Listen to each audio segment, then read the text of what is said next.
नमस्कार, आप देख रहे हैं जौनपुर टुडे और मैं हूं शुभम अग्रहरी। साथियों के साथ सभी को पता है कि देश में लोकसभा चुनाव का दौर चल रहा था और कल मतगणना की बारी थी और मतगणना भी हो चुका है। और अब यह स्थिति साफ हो चुकी है कि किस पार्टी की कितनी सीट है, कौन सरकार बना सकता है, कौन सरकार नहीं बना सकता, किसको अभी कुछ सीटों की आवश्यकता और पड़ेगी। खास तौर से आपको बता दें कि इस बार लोकसभा चुनाव में जो भारतीय जनता पार्टी की तरफ से एनडीए अलायंस की तरफ से ये दावे किए जा रहे थे कि इस बार 400 पार, इस बार 400 पार, वह दावे पूरी तरह से खोखला साबित हुए हैं।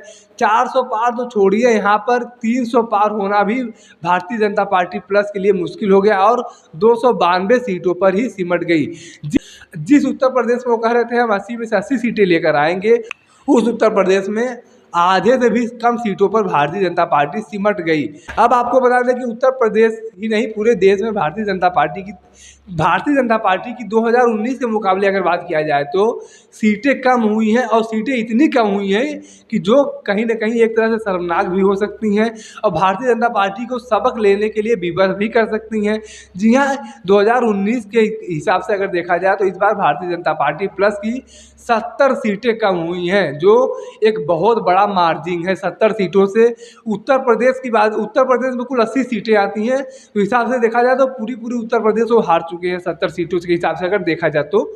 अब बात करें अगर भारतीय जनता पार्टी प्लस को इतना बड़ा झटका लगा आखिर कैसे, तो सबसे पहली बात यह है कि भारतीय जनता पार्टी को और भारतीय जनता पार्टी के नेताओं को, विधायकों को, सांसदों को, सभी नेताओं को ये समझ जाना चाहिए कि देश में ज़िंदगी भर आप मोदी योगी के नाम पर वोट नहीं मांग सकते।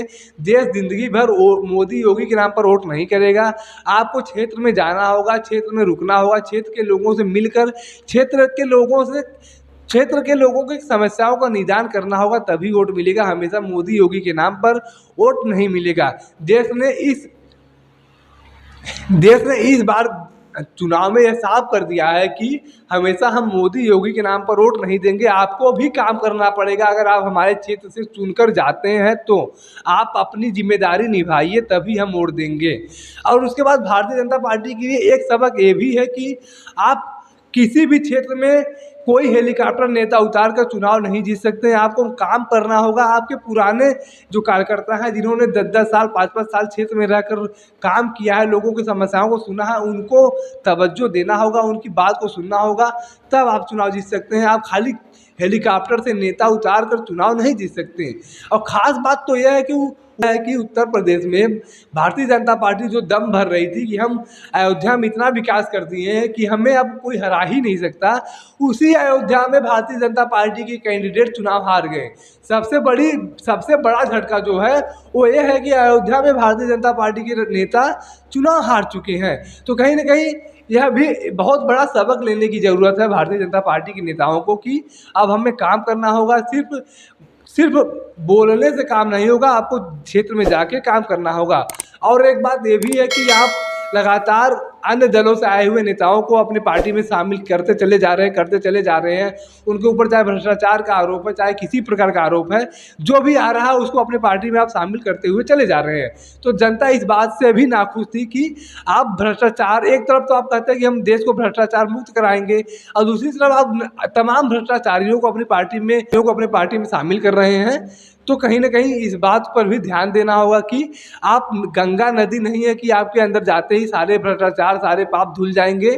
तो आपको यह बात का ध्यान देना होगा कि अब आगे से जो भी नेताओं को अपने दल में शामिल करें, उनके ऊपर किसी प्रकार का आरोप ना हो, वो भ्रष्टाचारी ना हो। कहीं यह भी देखा गया है कि तमाम लोगों को आप पार्टी में जोड़ रहे हैं, वो पहले हिंदू विरोधी भी रह चुके हैं, भगवा विरोधी भी रह चुके हैं, आरएसएस विरोधी भी रह चुके हैं, फिर भी आप उन्हें अपनी पार्टी में शामिल कर लेते हैं।